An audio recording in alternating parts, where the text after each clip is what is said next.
سر جو پہلا سوال ہے وہ یہ ہے کہ اچانک سے کیسے یہ کوئی کریونگ جو ہے وہ اٹھتی ہے، یہ جو طلب اچانک سے اٹھتی ہے کئی مہینوں بعد، یہ کیا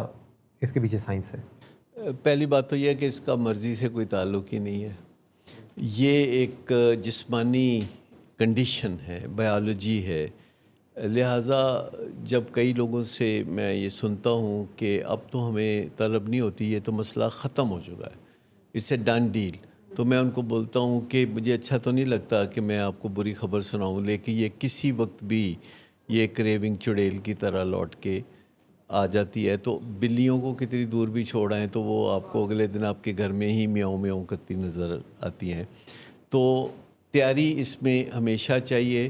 اور یہ کسی وقت بھی واپس لوٹ سکتی ہیں، اور ان کا تعلق آپ کی جسمانی کنڈیشن سے ہے. مثلاً اگر آپ بھوکے رہنے کے عادی ہوں گے، اچانک آپ کو ڈائٹنگ کا شوق چرانے لگے تو اس سے کریونگ کے واپس آنے کا امکان ہے. یا آپ تھکاوٹ کا شکار ہوں، آپ بڑے بہادر ہو گئے ہیں، بڑے کام کرتے ہیں، نیند کو فضول چیز سمجھنا شروع کر دیا ہے اور پچھلے نقصانات کو آپ کور کر رہے ہیں اور ہوا سے لڑائیاں کر رہے ہیں، لوگوں سے جھگڑے کر رہے ہیں، تو سمجھیں کہ کریونگ جو ہے وہ دیوار پہ بیٹھی ہوئی دیکھ رہی ہوتی ہے کہ میرے آنے کا وقت ہوا چاہتا ہے. حیرت انگیز طور پر آپ کو بتاؤں کہ کریونگ جو ہے، جو خوشبو ہوتی ہے اس کی وجہ سے جاگ سکتی ہے، کیونکہ انسان کے دماغ کا سٹرکچر ایسا ہے کہ جہاں سے خوشبو گزرتی ہے وہاں سے بدبو نہیں گزرتی، اور جہاں سے بدبو گزرتی ہے وہاں سے خوشبو نہیں گزرتی. دماغ کے اندر جو راہداریاں ہیں وہاں جو خوشبو اور بدبو ایک دوسرے سے پردہ کرتی ہیں. تو آپ سمجھیں کہ ایک سادہ سا نسخہ یہ ہے کہ اگر کسی کو کریونگ ہو رہی ہو تو اس کو ایسی جگہ پہ ہونا چاہیے جہاں خوشبو ہو، یا اس کو بچاؤ کے لیے کسی بدبودار جگہ پہ چلتے ہیں، ٹھیک ہے، اپنی جان بچانے کے لیے. تو یہ بھی ذہن میں رکھیں کہ انسان کے دماغ کے جو اسرار و رموز ہیں ان سے اب بہت استفادہ کیا جا رہا ہے، اور یہ کریونگ جو آتی ہے تو اگر ہم کانشیس ہوں تو پہلے یہ چنگاری کی شکل میں ہمیں پتہ چل جاتی ہے، اور وہ ایک دم سے پھر کریونگ یا طلب کی شکل اختیار نہیں کرتی، یا ایک دم سے پھر وہ جنون نہیں بنتی. اگر ہم اچھی طرح سے سمجھ لیں کہ اس میں کچھ وقت لگتا ہے، اور ہم پرو ایکٹیو ہوں، اور ہم پہلے سے طاق میں ہوں کہ اگر کوئی چنگاری پھوٹے تو اس کو وہیں بھسم کر دیا جائے، اسے وہیں ختم کر دیا جائے. کیونکہ جو لوگ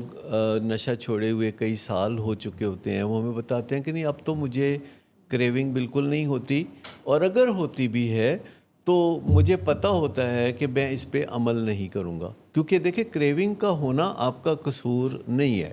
لیکن عمل کرنا نہ کرنا یہ آپ کا اپنا قصور بن سکتا ہے، آپ کے اختیار میں، اور آپ کے اختیار میں ہے. وہ جیسے کہتے ہیں نا، پنجابی میں کہتے ہیں کہ اپنی عزت اپنے ہاتھ ہوندی ہے، تو وہ اپنی کریونگ بھی اپنے ہاتھ ہوندی ہے. مطلب سب سے پہلے یہ سمجھ لیں کہ ہماری کریونگ کوئی ایسی چیز نہیں ہے جو افریت ہے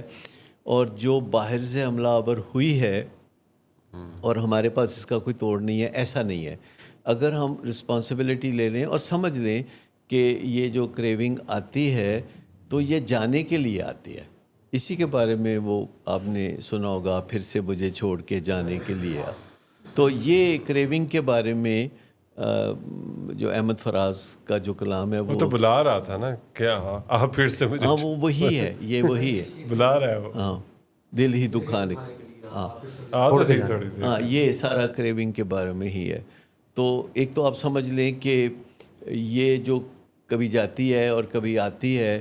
تو یہ جیسے بجلی کبھی کسی زمانے میں کبھی جاتی تھی کبھی آتی تھی، لیکن اب زیادہ تر آتی ہے اور کم جاتی ہے. تو چیزیں وقت کے ساتھ بہتر ہو جاتی ہیں، پر کوشش کرنے سے بہتر ہوتی ہیں، از خود نہیں بہتر ہوتی.